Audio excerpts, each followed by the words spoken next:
Okay, so we're continuing with chapter 3 of part 3 of On the Mode of Existence of Technical Objects, the last chapter of the book before the conclusion.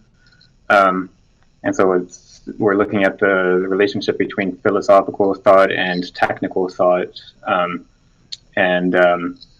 this is the sort of second genesis that he's carrying out. The first one being the relationship between human beings and the natural world, and then in the second one, it's the relationship of human beings to the human world. So we had the techniques of management of human beings, and then the equivalent of religion is the social and political movements. And then there's the processes of unification of that split, the same as we saw in the first genetic process. And then so he's going to position philosophy as the unification of all those unifications. So it's sort of the ultimate unification. And we ended up with, where were we? Right, so he's discussed this concept of culture, which he brought up in the introduction, and then didn't really discuss much in the rest of the book. But then now it's reappearing at the end, and the way that philosophy has to work to ensure that culture remains contemporary with techniques, so that and this is again something he mentioned in the introduction. There's a certain tendency for culture to be anachronistic with respect to the techniques of its time. So there's like a culture is sort of stuck with old-fashioned imagery and concepts drawn from obsolete techniques, whereas the role of philosophy is to ensure that that culture incorporates the understanding of the functioning of contemporary techniques. So to develop that, what he calls a pure technology, so a study of the schemas of operation of techniques, contemporary techniques, that can be incorporated into culture.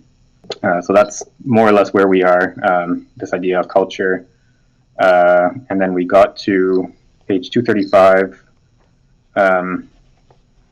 I think we're towards the bottom, the paragraph beginning in the same way. So I can start reading.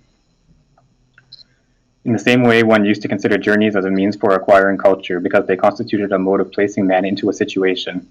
One should also consider the technical experiences of being placed into a situation with respect to an ensemble with effective responsibility as having cultural value.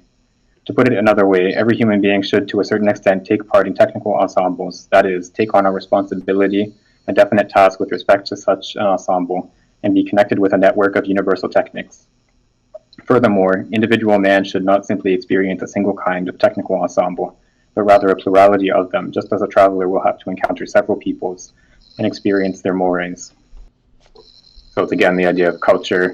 I think this paragraph is fairly straightforward, but yeah, the idea that he mentioned in the previous paragraph where we ended last time, the idea that an understanding of a technical ensemble can only be acquired through being incorporated in it. You can't, you have to live an experience of being in that technical ensemble. You can't just sort of have a theoretical external knowledge of it. And then so he's suggesting in this paragraph that we just read that this we can compare this to the role of travel in the human sphere. So you acquire culture by traveling and experiencing the different ways of life of different people around the world.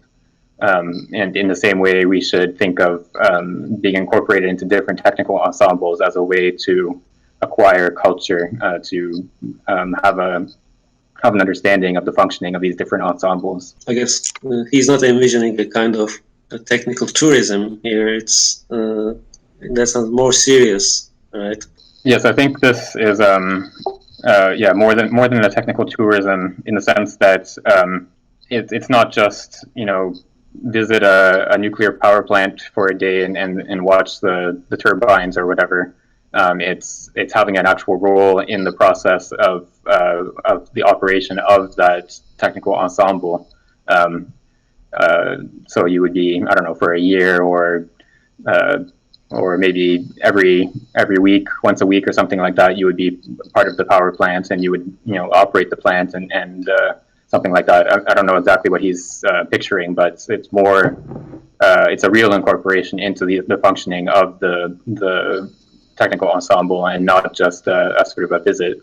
Well, but then I guess this would also bring into question the relationship between technique and labor. So in what kind of society would people have the opportunity to have this kind of experience in which they would be able to switch from technical media to media without being committed to a single line of work? Right, yeah, I think that is an important question, because he doesn't really, he just sort of says this would be desirable, but he doesn't really give any explanation of how we're supposed to get there, or what sort of organization of society would be necessary in order to bring about this state. And I think, to me, it calls to mind, the famous line from Marx about, was it hunting in the morning and fishing in the afternoon and doing criticism in the evening, without being a hunter or a fisher or a critic, which is presented as sort of the ideal in a future communist society, that would not assign human beings to particular spheres of work as a sort of lifelong career, but would allow a free movement between different spheres of activity. Yeah, so that sort of calls to mind that same ideal, but in Simondon, there's no real explanation of how we're supposed to get there. Do we have to read it that universally? I mean, it could just be a matter of, learning to repair your own car, or learning to kind of fix the plumbing in your home, like things like that, different ensembles that would constitute you being kind of encultured into different sort of levels or scales of engineering and technology? Yeah, I think that, I don't think that's excluded, I would say. Like he does talk about, I forget where exactly, but he talks about repairing electronics or repairing appliances as, just having that capacity to carry out repairs as being part of a certain ethics of technology, ethics of the technical reality. So you have an appreciation for a technical object insofar as you understand its functioning and are capable of carrying out repairs and so on. But it does sound here as though he's talking about something more fundamental, I think, because he talks about taking on a responsibility, a definite task with respect to such an ensemble. So it's not just, I don't think it's just that capacity to fix your car or something like that, but it's, having a responsibility within the system of the plant that manufactures cars or in a repair shop or something like that. It's that being part of the functioning of the total system rather than just being able to repair the objects produced by the system. That seems to have like an implicit sort of appeal to scale, though, which I imagine, wasn't one of the examples that he gave of an ensemble like a recording studio or something like that? Just seems more like, I don't know what I'm driving at here, but just that there's got to be some halfway space between these sort of more grandiose societal ways in which we talk about culture with a capital C versus kind of everyday culture or something like that. Like I'm just reminded of some of the arguments in cultural studies around what culture is, right, and that it needn't have this sort of grand sort of scale. Yeah, I think he did give a recording studio as an example of I forget actually which term he used, if it was ensemble or not, but like the recording studio as an interaction between microphones and speakers and other technical objects that have to be connected in a certain way. But in this chapter, when he's talking about ensembles, he seems to have in mind like he talks about the way that the ensembles are integrated into the natural world, into the geography of the world.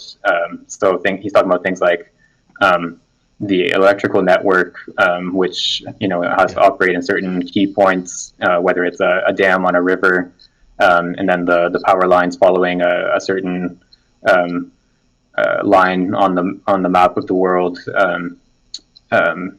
So there's a much, I think, in this chapter at least, maybe not in other parts of the book, but here I think he's thinking of much bigger scale systems when he talks about technical ensembles. Yeah, that's totally fair. I was playing catch up last week, so I'm probably just missing the background context a little bit. Right. Yeah. So this notion of technical ensemble, he understands it as, so insofar as Technics is at the level of a technical ensemble, it is incorporated into the natural world and forms a network structure like the magical universe.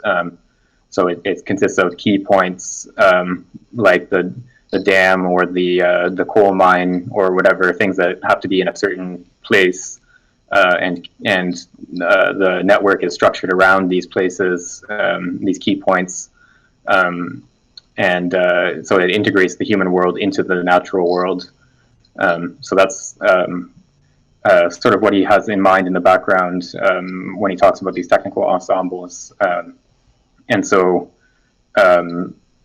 it's something like this type of network that he says we can't really grasp just from the exterior, just by looking at it, but only through living in it, being part of that network. That's how we acquire an adequate grasp of it. Okay, so I think we can go on to the next paragraph, which should clarify a little bit more what exactly this experience of different technical ensembles looks like. If someone else would like to read. However, this kind of experience must be conceived more as a way of experiencing the situating of each type of techniques, an ensemble of techniques, than as an effort to participate in the condition of man in each of the techniques. For in each techniques there are technicians, unskilled laborers, workers, managers, and to the extent that conditions are strictly social, they can be rather analogous at each level in the different techniques. It is the particular situating in the technical network that must be experienced, insofar as it places man in the presence of and within a series of actions and processes that he does not direct alone, but in which he participates. The philosopher, comparable in this role to the artist, can help in raising awareness of the situation within the technical ensemble by reflecting it within himself and by expressing it.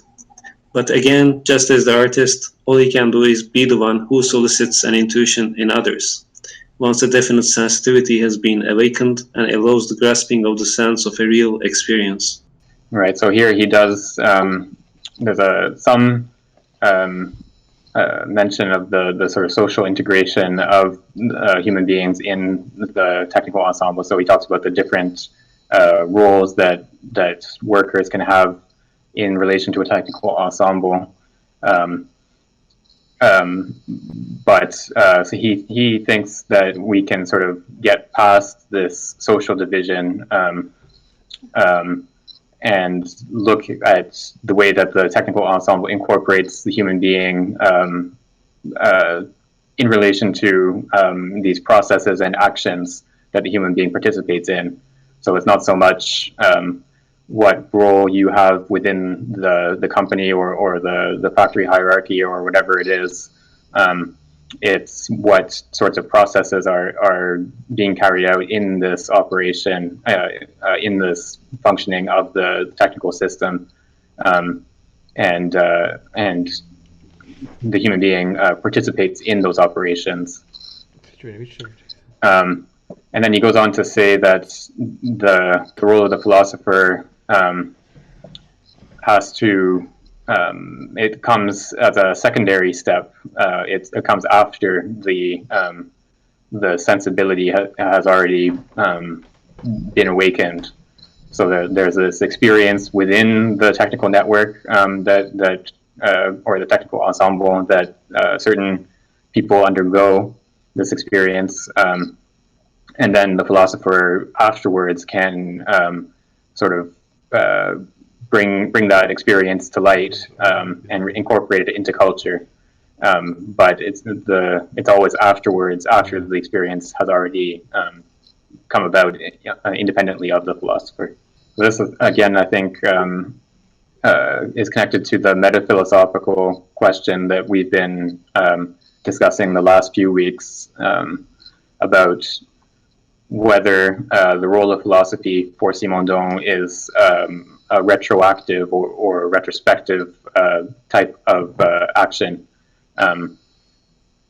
So here he's this seems to confirm that it is a sort of retroactive action. So philosophy comes on the scene after these different genetic processes have already been carried out, and it sort of repeats them in these genetic processes in thought, which allows to incorporate them into culture. But then there are other places where he seems to present a sort of simultaneous or conception of philosophy where the genesis that philosophy carries out in thought is identical with the genetic process itself. It's not a reflection of it that appears after the fact. So there's a sort of tension, I think, between these two different metaphilosophical accounts. But here we see one side of that being privileged. All right, let's go on to the next paragraph. If someone else would like to read. However, we must note that art as means of expression and its awakening of the cultural awareness of technical ensembles is limited. Art goes through aesthesis and is therefore naturally inclined to grasp the object, tool, instrument, or machine. But true technicity, that which can be integrated into culture, is not in the manifest. All the prestigious color photographs of sparks, of fumes, all the recordings of noise, sounds, or images generally remain a use, exploitation of technical reality and not a revelation of this reality. Technical reality must be thought and even known through participation in its schemas of action. Aesthetic feeling can emerge, but only after this intervention of real intuition and participation, and not as a fruit of a mere spectacle. Every technical spectacle remains puerile and incomplete if it is not preceded by the integration into the technical ensemble. This paragraph, I think, is a sort of an aside, because he brought up the role of art in the last paragraph. He's here indicating the limitations of art as a way of grasping technical reality. He thinks that that art is only it can use technical reality, but it can't reveal that reality to us. It doesn't, just by taking pictures of a steam engine or whatever, that they might have aesthetic value. They might be beautiful pictures, but they don't reveal the technical reality itself, which can only be revealed through this participation in the process by acting in it. And then through thought that captures those schemas of action. Are we being discreet about the possible relation of this paragraph to your handle? Right. Yeah. There that word manifest does come up. Let me just check the French to see what it is. Oh yeah, it's le manifester. So yeah, that's a good translation. Yeah, so technical reality is the non-manifest in this paragraph. Okay, so we can go on to the next paragraph. That one, there isn't too much to discuss, I don't think. If someone else would like to read. The intuitions of technical participation, however, are not opposed to the forces and qualities of religious and social and political thought. Social and political thought is continuous with respect to religious thought when it is not an actual and already realized totality properly speaking, for totality is what it is an absolute and cannot push toward action, but instead is the latency of broader ensembles undergirding actual structures, and the validity of this announcement of new structures. Social and political thought expresses the relation of totality with respect to the part, of virtual totality with respect to the actual part. It expresses the function of relative totality, whereas religions express the function of absolute totality. And it expresses the function of virtual totality, whereas religions express the function of actual totality. And yet there can be a complementary relation between the intuitions of integration into technical ensembles and social and political intuitions, because technical intuitions express the result of history and of the conditioning of life, of the hic et nunc, whereas the social and political intuitions are a project going toward the future, the active expression of potentials. Social and political thought are the expression of tendencies and forces that exceed all actual given structure. The intuitions relating to technical ensembles express what humanity has done, what is done, and what is structured because done, accomplished.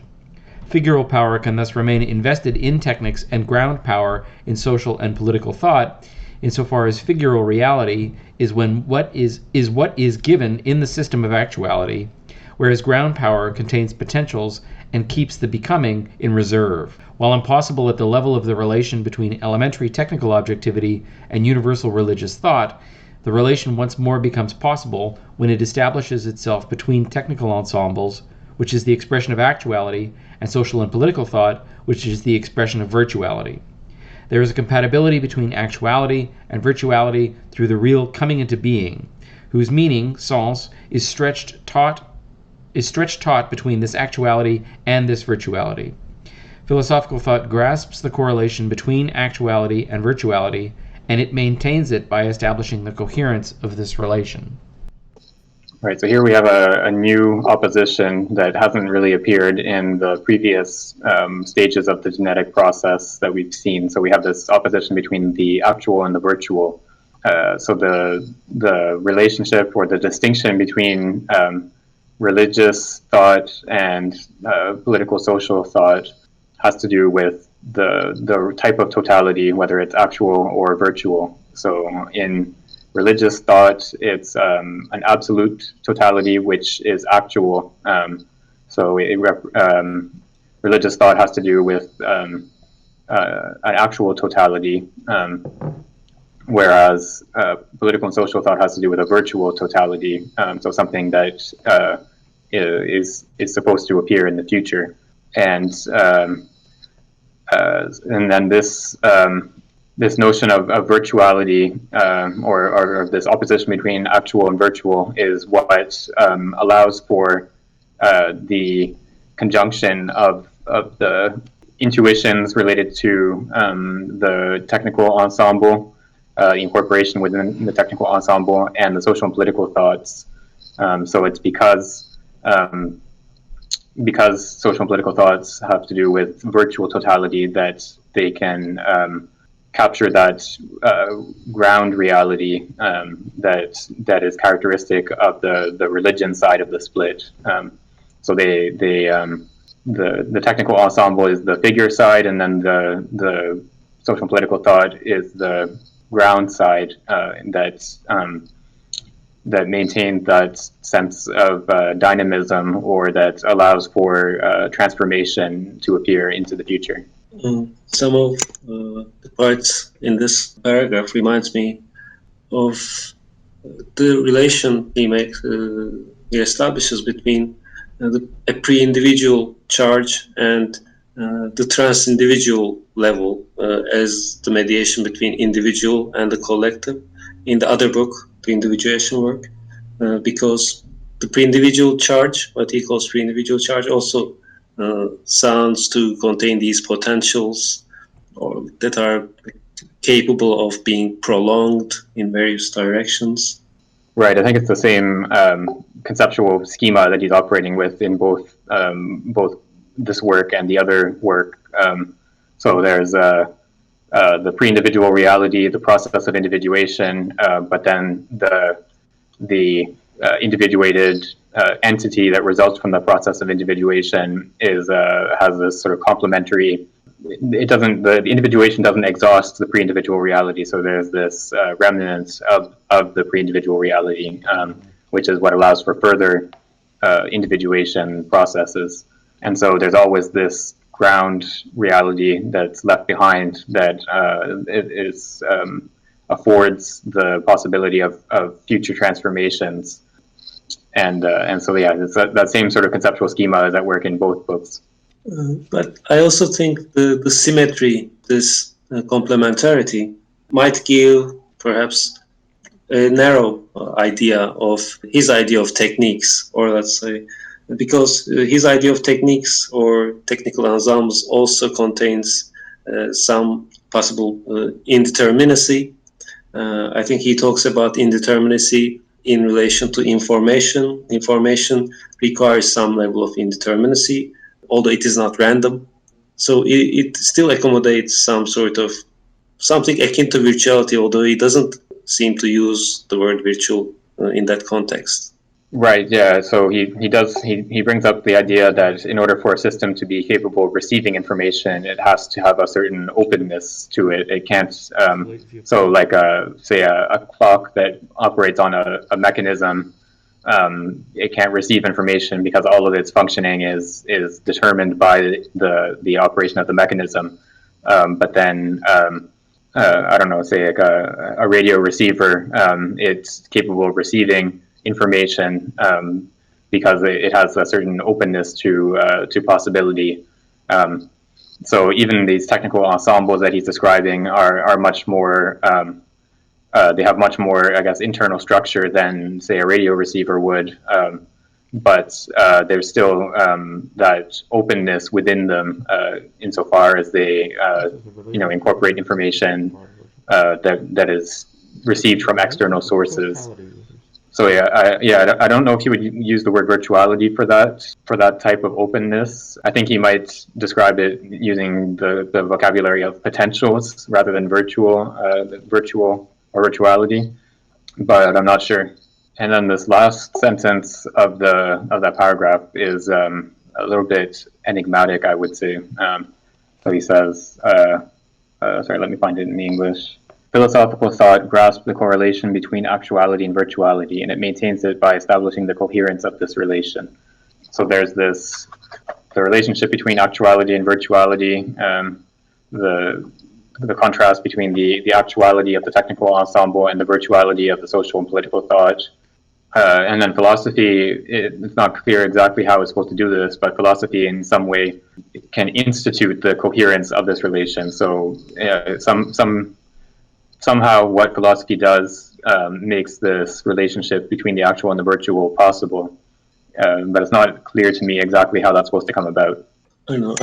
I take this in a limited sense because in the rest he talks about philosophy somehow mediating between the technical ensemble and socio-political thought instead of perhaps directly mediating the first level technicity and religion. Perhaps insofar as it can do that, it's a mediation between actuality and virtuality as well. Yeah, I think that's right. I think what he's pointing to here is that philosophy is supposed to play a role of mediating between the technical ensemble and this experience of the technical ensemble and the social and political thoughts. But what I'm not sure about is how. So it seems, I guess there's two different possibilities of what that mediation looks like. Is either there's a sort of pre-existing compatibility of the technical ensemble and the social and political thought, and then philosophy just grasps that pre-existing compatibility, or that philosophy has an active role in bringing about that compatibility. And this last sentence seems to point to the second possibility. So philosophy would have an active role in bringing about the compatibility between the technical ensemble, the actual technical ensemble, and the virtual social and political thought. But it's not clear to me how exactly philosophy is supposed to play that role of bringing it about. Yeah, I see your point. I think he tends to credit philosophy with some really important powers, let's say. Yeah, the classic philosophical move of arguing that philosophy is the most important thing in the world. So it's a popular idea among philosophers. I mean, either way, there's a function, right, of making coherent the relationship. Somehow this sends this meaning requires some kind of work? Yeah, I think the word sense here. Sorry, let me find it in English. Yeah, they translate it as meaning, but I think direction would probably be better here. Well, direction doesn't actually work 100% either. But yeah, it has the idea of something that's pointing towards the future. So when he talks about being stretched, so actuality is directed towards the future, or this mediating role of philosophy in grasping this compatibility is sort of pointing towards the future. Yeah, but it's something that as he's laying it out here, it's something that requires an elaboration of thought or a working through the relationship in order to grasp this compatibility. It's not something that's sort of immediately given. Is it like produced?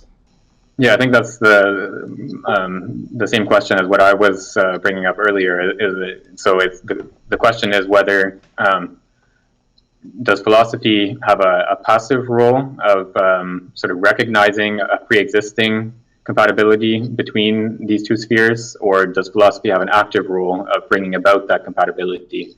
And it does sound like he's leaning towards the second option, that philosophy brings about the compatibility between the technical ensemble and the social and political thought.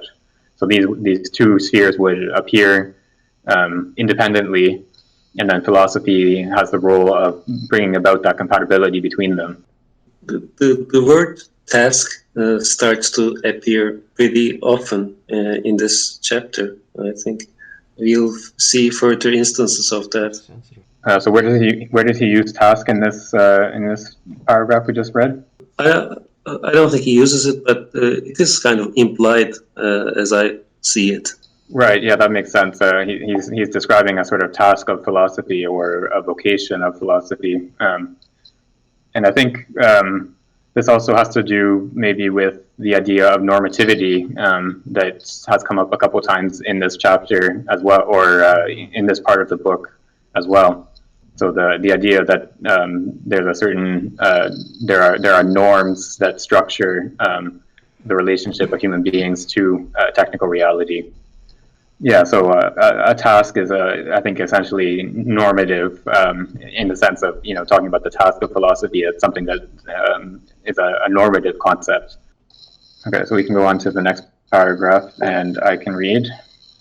It is thus the sense of coming into being, the ability of technics to engender the coming into being of both the natural and the human world, that makes elementary intuition and the intuition of the ensemble compatible. Technical intuition at the level of ensembles expresses coming into being as both basis and result obtained. Social and political intuition is the integration of tendencies, the expression of virtualities and forces of coming into being in the same reality. At the level of technical thought attached to tools and of universalizing religious thought, there cannot be any direct encounter between the two types of thought, because the mediation of coming into being is not possible. Each tool, each separate techniques that is capable of manipulating tools, present themselves as stable and definitive. Universalizing religious thought also presents itself as stable and definitive, with reference to an atemporal ground. Conversely, the introduction of technicity to ensembles which situate man as organizer or as element makes techniques evolve. To the same extent and at the same time, the evolving aspect of human groups becomes conscious, and this consciousness creates social political thought.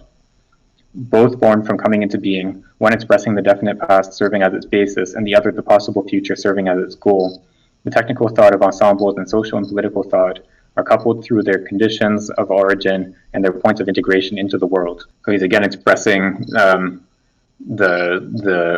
he's arguing that this unification can't come about at the level of the individual tool or the individual technical object, and religion as the universal. It's only through the development of technology, technical reality into technical ensembles. It's only when technics has reached the level of operating at technical ensembles, and then social and political thought takes the place of religion, then that you can carry out this correlation or this compatibility between the two spheres. The word stable is interesting. It is used as something which blocks change or becoming. It evokes the idea of metastability, which could perhaps be in the background here. Yeah, you always contrast stability, properly speaking, with metastability, and the difference being that metastability is a relative stability that contains potentials for further transformation, as opposed to stability, which is just static. And so here he describes, so where is it?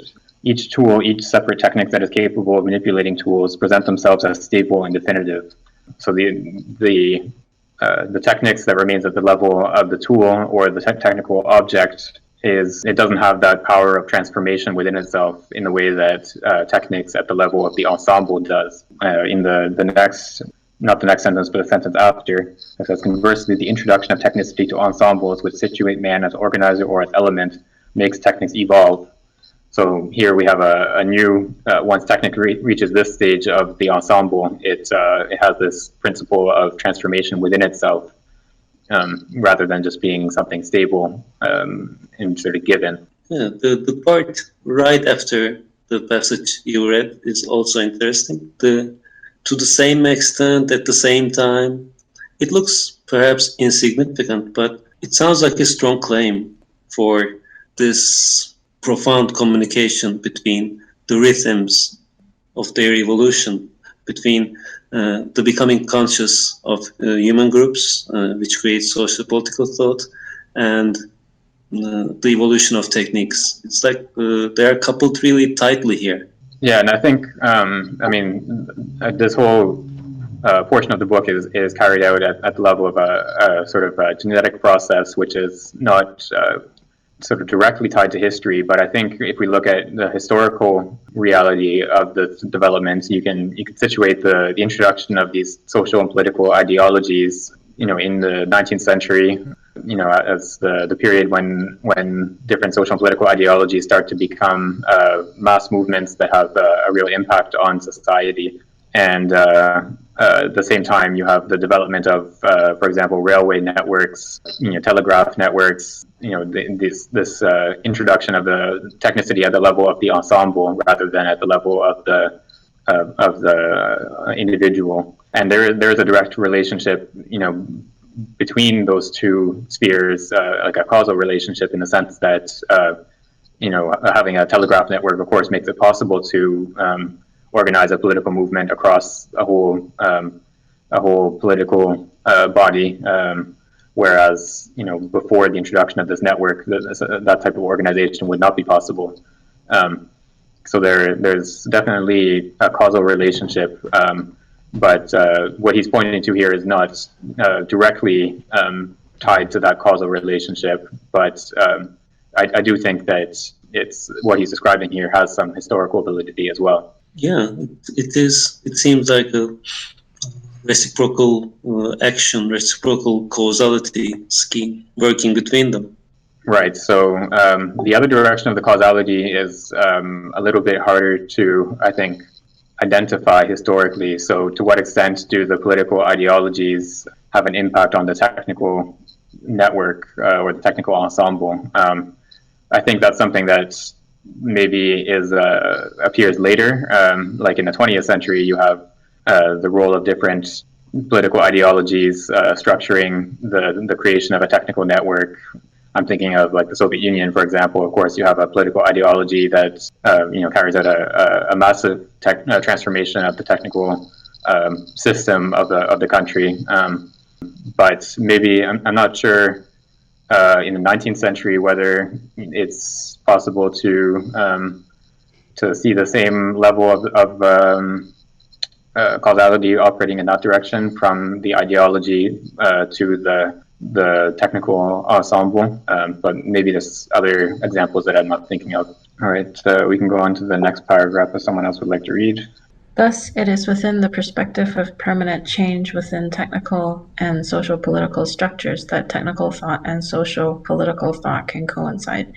Elementary technicity, the one that animates the thought of artisans and religiosity with a universal basis, the one that is contemporary with the first development of techniques, can serve as paradigm for thinking the coming into the being of technical ensembles and for thinking the coming into being of totalities. Without the norm of elementary techniques and that of universal religiosity, the technical thought of ensembles in a process of coming into being and the social and political thought of evolving communities would lose their reciprocal tension. The thought of technical ensembles needs to be inspired by that of elements and that of the coming into being of the human world by the function of totality in order for these two forms of thought, which must meet analogically, but which must not be confused with each other, to preserve their autonomy and not enslave one another. Because the functional totality of thought coming from the primitive relation with the world must be maintained by the real bipolarity of the primitive phase shifts results. Culture is directed by this bipolarity. It develops between technical thought and religious thought. It is culture that links the lived understanding comprehension of the technicity of ensembles with that of the human groups represented in social political thought. So he's pointing here to this reciprocal tension between the coming into being of technical ensembles and the coming into being of political social organization. So he argues that this tension is necessary. There has to be this tension in order to preserve the bipolarity of the original magical universe or the basic relationship of human beings to the world. And that bipolarity can only be preserved insofar as there's this inspiration from, so technical thought at the level of the ensemble needs to be inspired by technical thought at the level of the element. And then likewise, or conversely, social and political thought has to be inspired by the function of totality in religious thought. And it's only when those two conditions are met that the reciprocal tension between the two spheres is maintained. So that without that inspiration on both sides, then the tension will disappear. I think this belongs to a series, that's the imagination of illegitimate relations between culture, not culture, techniques, and religion and its later offshoots. Earlier, I think there was another example. I think a passage that opened this chapter, it was talking about the techniques of the human and how the techniques of the human can flip into a politics and the other way around, and this constitutes some sort of false dialogue. This is perhaps even worse than a false dialogue, the danger of one enslaving the other. Yeah, I mean, the term enslave is a pretty strong term. Let me just see what the French is quickly. Yeah, so the translation enslave each other, that's a perfectly accurate translation. Or enslave one another, sorry. So the instance here of this illegitimate relation, as you pointed out, so there was the earlier one that this sort of false connection or false sort of a premature unification of the human techniques and the political and social movements where they sort of turn into one another. That was one sort of illegitimate way of producing his unification. And then here he's pointing to another illegitimate way of doing that same unification where one side would enslave the other. Yeah, so I'm not sure what exactly the relationship is between these different moments or these different illegitimate unifications. But yeah, this one does seem to be even worse than the previous one. I think it's also worth pointing out when he talks about this, how these two forms of thought must meet analogically. And so this word analogy is always a sort of a key word for him, or a code word for transductive thought. Like he describes transductive thought as what is valid in analogical thinking. And we saw earlier in this part of the book. I can't remember exactly where. How he thinks of analogy more formally as a relationship of relations. So within when you're making an analogy between two spheres, or two entities, you're pointing to the relationship between those two entities in so far as they each contain a relationship between ground and figure. So the relationship between ground and figure in one reality is analogous to the relationship between ground and figure in the other reality. So that's the sort of formal picture of what analogy looks like for him. So that's the same type of operation is at work in this passage. I think he just sort of uses the word analogy in passing, but I think that's the same. He has that same picture in mind in the background. Okay, so we can go on to the next paragraph.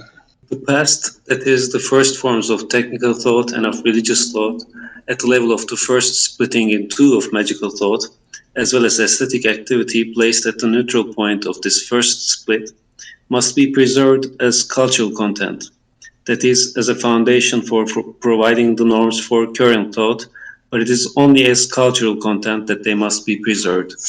It would be a transgression, fought against coming into being, to want to substitute the representation of elements, tools or instruments for that of the current technicity of ensembles. For technicity, in its current lead reality, no longer simply resides at the level of elements, but also and essentially at the level of ensembles. Today, ensembles are depositories of technicity in the same way that the fragmentation into elements had been prior to this. Thought must start from the knowledge of the technicity of elements, resituated in the past, in order to grasp the technicity of ensembles in their reality, for it effectively results from it. Thought must go from the cultural to the actual in order to understand the actual in its reality. Furthermore, religious thought is a permanent reminder of the sense of totality, and culture must renew the rootedness of sociopolitical thought in universalized religious thought, proceeding from the cultural to the virtual in order to grasp and promote the virtual in its value. So there's again the same this same thought that he's expressed a couple of times, that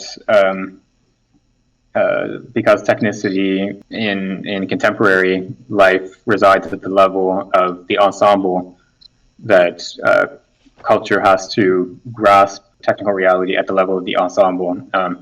So there's technical reality at the level of the elements is a sort of heritage of the earlier stages, which is still maintained in culture.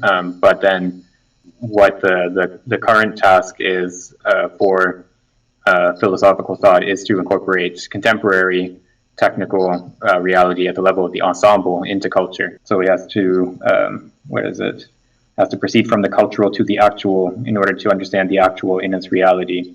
And then on the other side of the split, religious thought serves as he puts it, the permanent reminder of the sense of totality. Social political thought has to always be sort of reminded of this function of totality. And so the cultural has to proceed to the virtual. So the virtual being the role of the social and political thought pointing towards the future in order to grasp and promote the virtual in its value. So the virtual has a value, and then the actual has a reality. So that's the sort of conjunction of those concepts. And I think with the concept of value, we can tie this back again to what we were discussing earlier about normativity, because value is an inherently normative concept as well. So there's just another instance of a normative concept being introduced here in this third part of the book.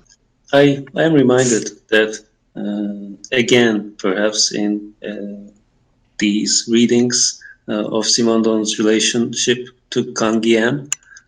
Canguilhem was, I think, he was a self-declared, self-proclaimed philosopher of value. He really took it really far in terms of thinking the living being in terms of value, as a center of value.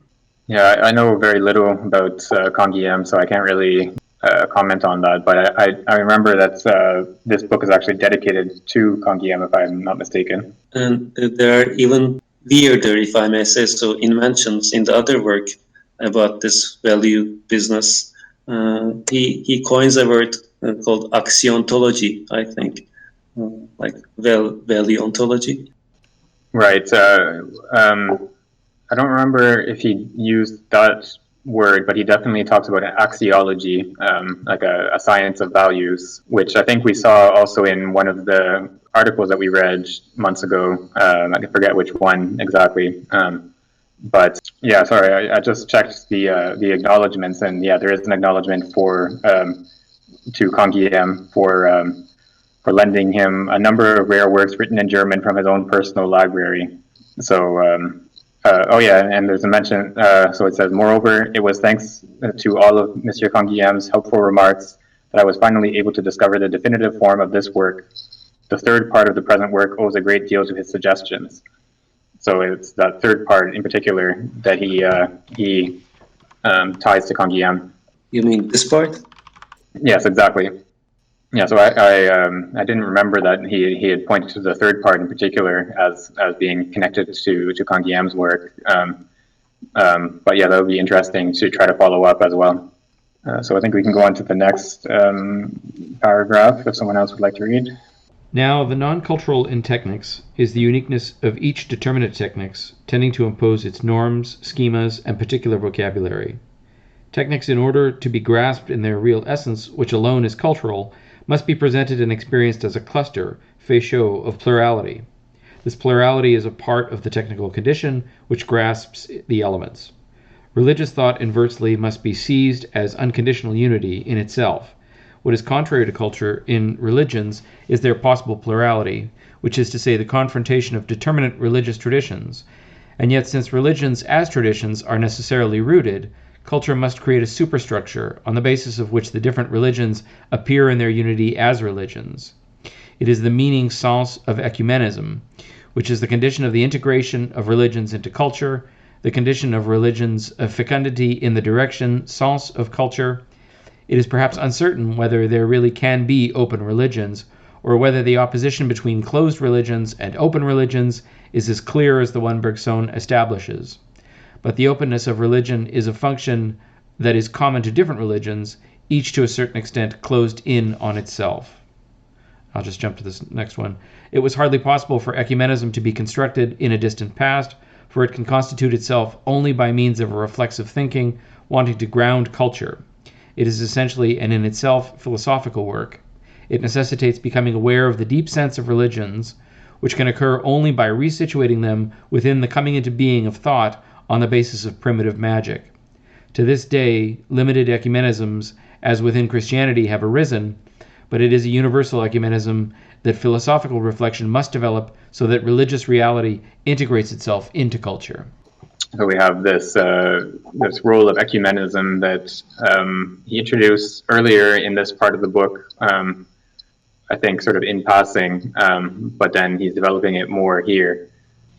And so there's a contrast between the integration of techniques into culture and the integration of religion into culture. So techniques are what is essentially cultural, or what can be incorporated into culture from techniques is a plurality. He describes it as a cluster of plurality. You could also say a bundle of plurality. And on the other hand, in religion, the plurality has to be sort of purified out of religion, and there has to be this universal religion has to be generated by philosophical thought in order for religion to be incorporated into culture. So technical thought or a technical reality has to be purified into its plurality of different schemas of operation, whereas religious reality has to be purified into a unity that overcomes the plurality of different religious traditions and in order to be incorporated into culture. He uses these figures of the remainder, if I may call them, in a really interesting way. So here he starts this paragraph by referring to the non-cultural in techniques, like what is not easily assimilable by techniques in culture. And earlier, he had done a very similar thing with the non-technical in, let's say, as the natural and spontaneous human element. So there's a non-cultural in techniques and perhaps a non-cultural in religion. So he seems to think in these patterns.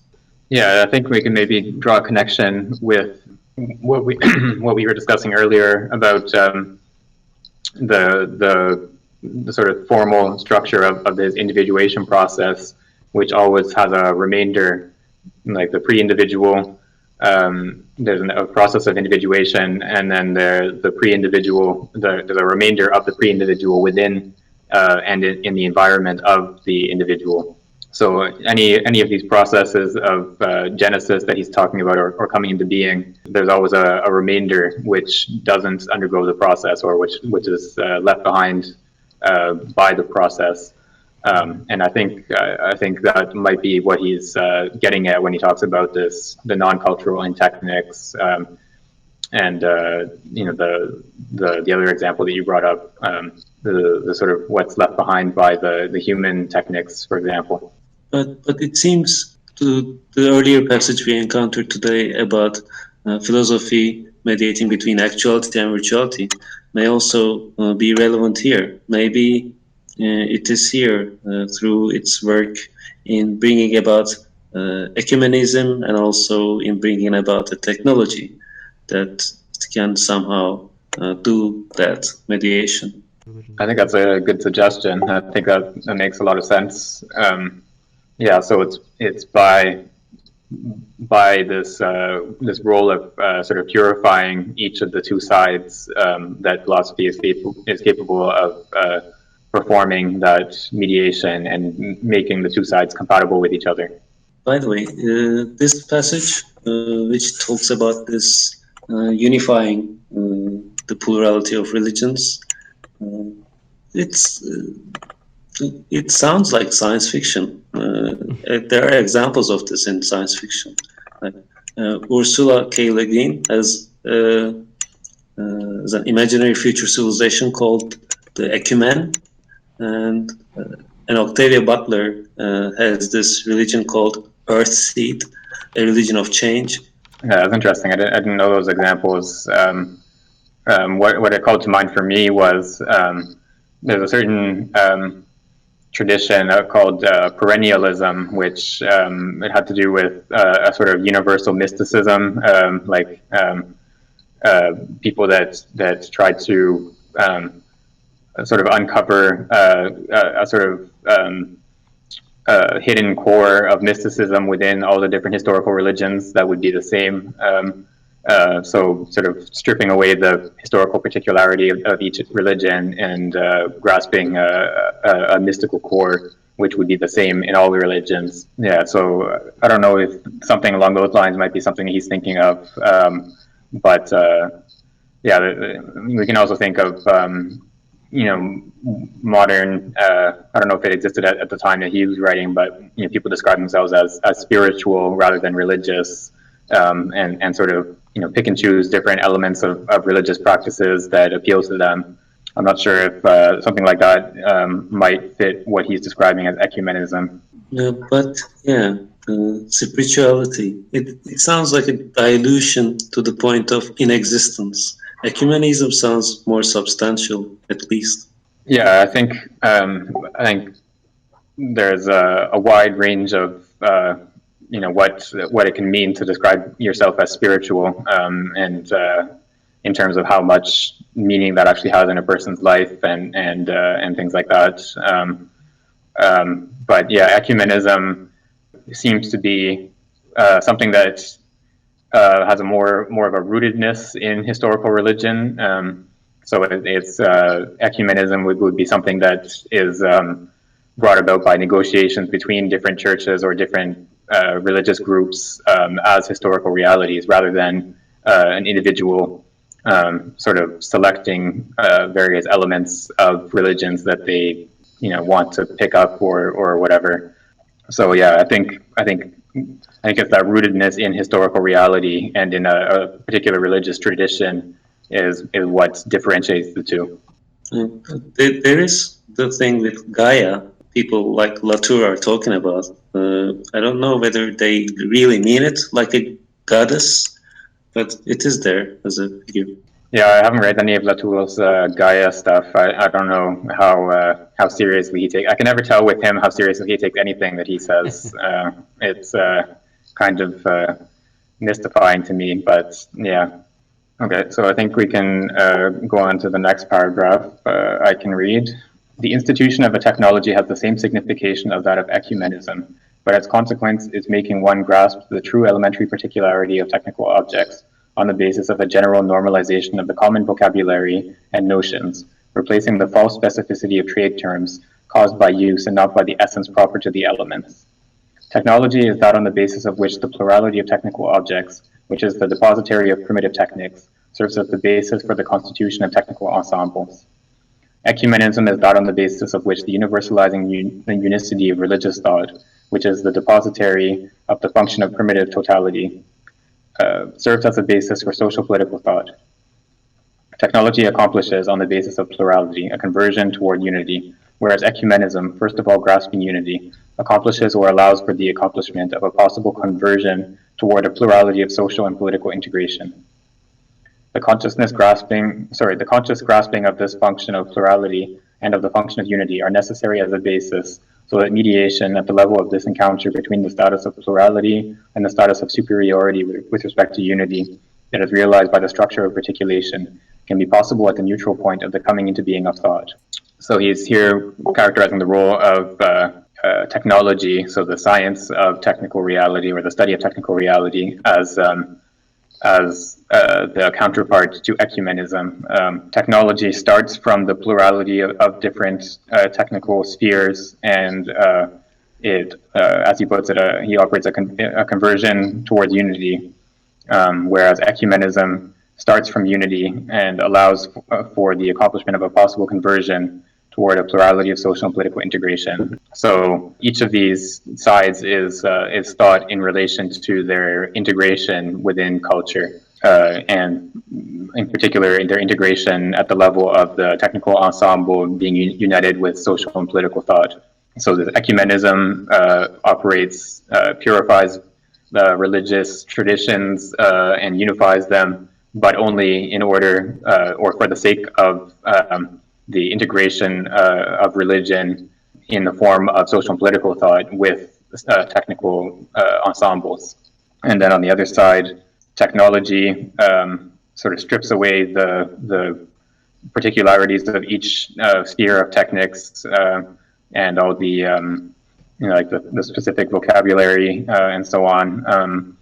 And then it brings about a unification of these the plurality of different technical spheres.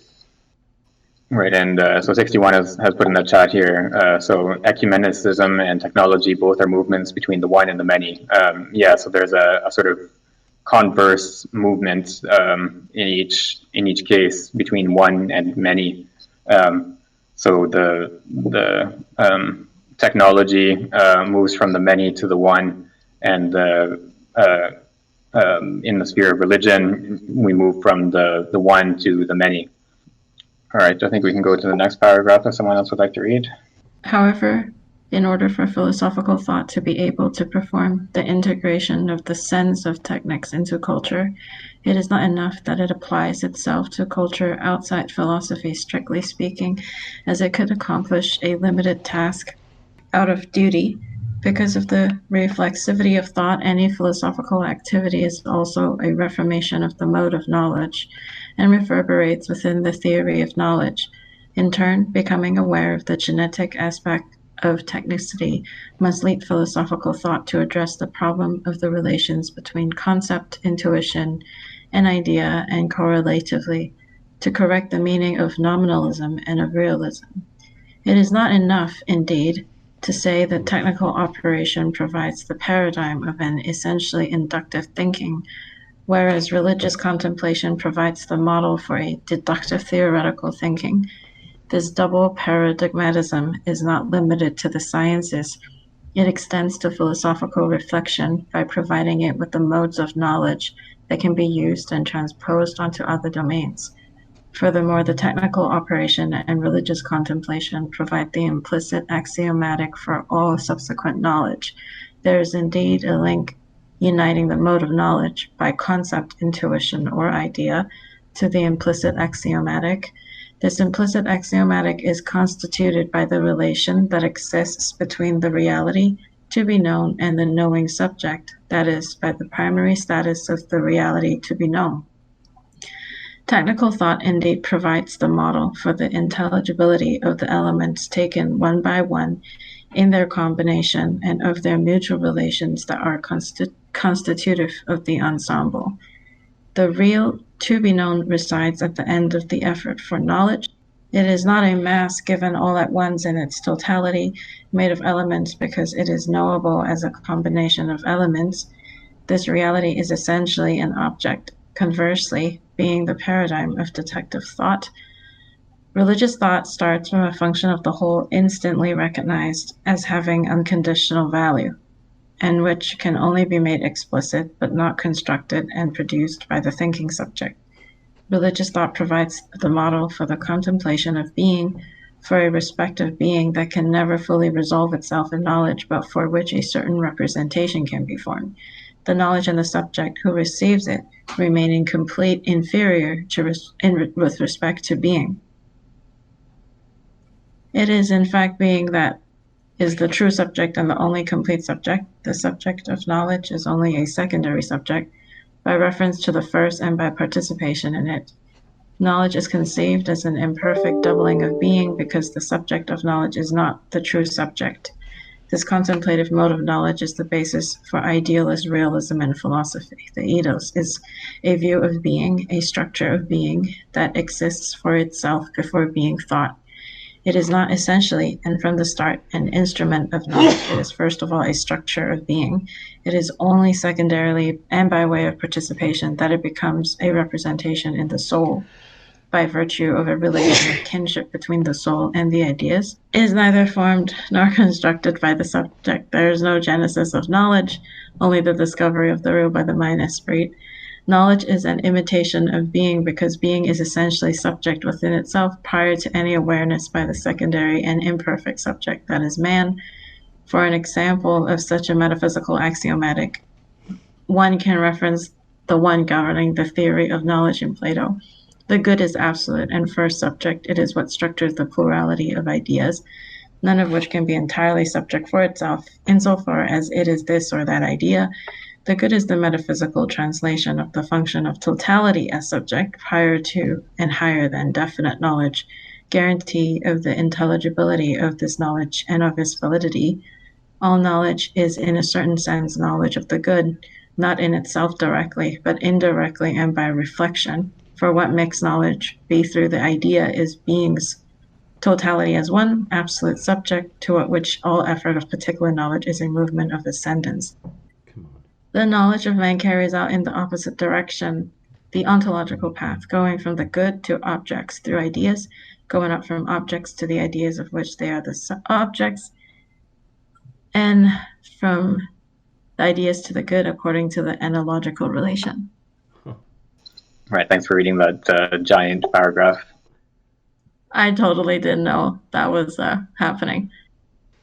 Right, so there's a lot in that one giant paragraph and the small one before it. So maybe we can go through it sort of in order as we go through it. Right, so he starts with the role of philosophical thought as incorporating techniques into culture, but he sort of rejects another sort of image of how this could come about, which would be for philosophy to apply itself to a task out of duty, as he says. So as culture as something exterior to philosophy, and then philosophy would have this task sort of applied to it. So that's the model that he rejects. What he argues for instead is that because of the reflexivity of thought, it means that philosophy, in carrying out this integration of techniques into culture, also reforms itself. So philosophy transforms itself through the process of integrating techniques into culture. Um, and yeah, so it transforms in becoming aware of the genetic aspect of technicity.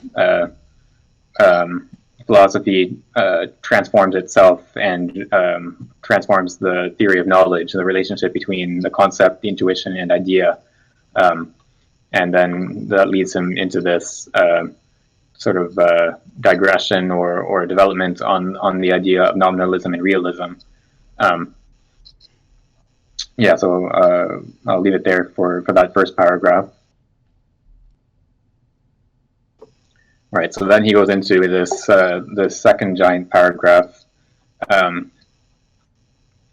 So he starts. So he's qualifying something that he had stated earlier. So it was in the previous chapter, I think, when he talks about the way that technical operation is essentially inductive, whereas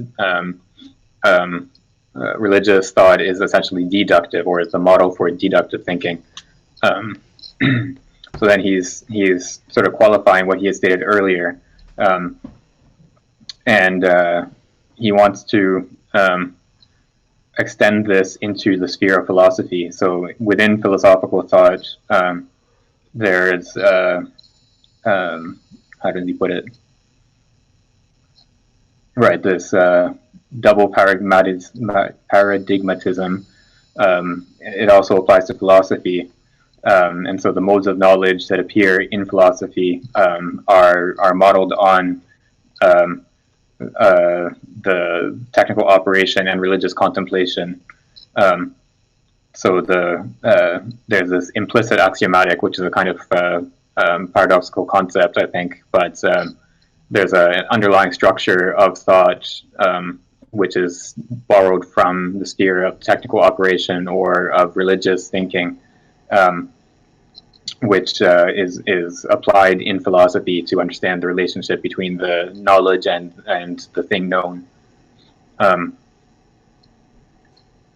So on a translation note, throughout this paragraph, they use the term being, but I think in some cases it would make more sense to say the being. Let's see if I can find an example.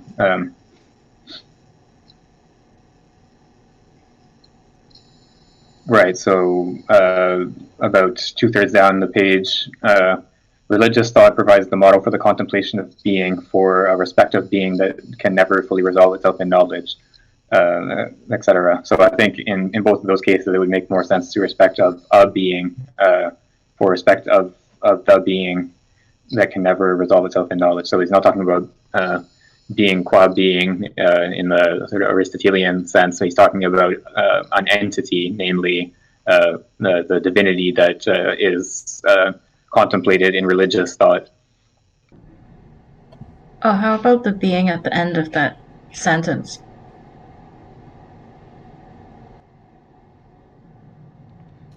Yeah, I think it would also be better to translate it as the being. So the being in the sense of the entity. So he's referring to the way that religious thought contemplates a divinity. And then again, in the following sentence, it is in fact the being that is the true subject and the only complete subject. So the being or the entity. Is not the true subject. Everyone's quiet in this part.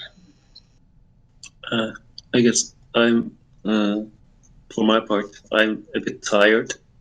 It's close to midnight here in Turkey. Right. Yeah. Sorry about that. It's hard to find times that work for everyone across different time zones. So I'm glad that you're sticking with us, even though it's late.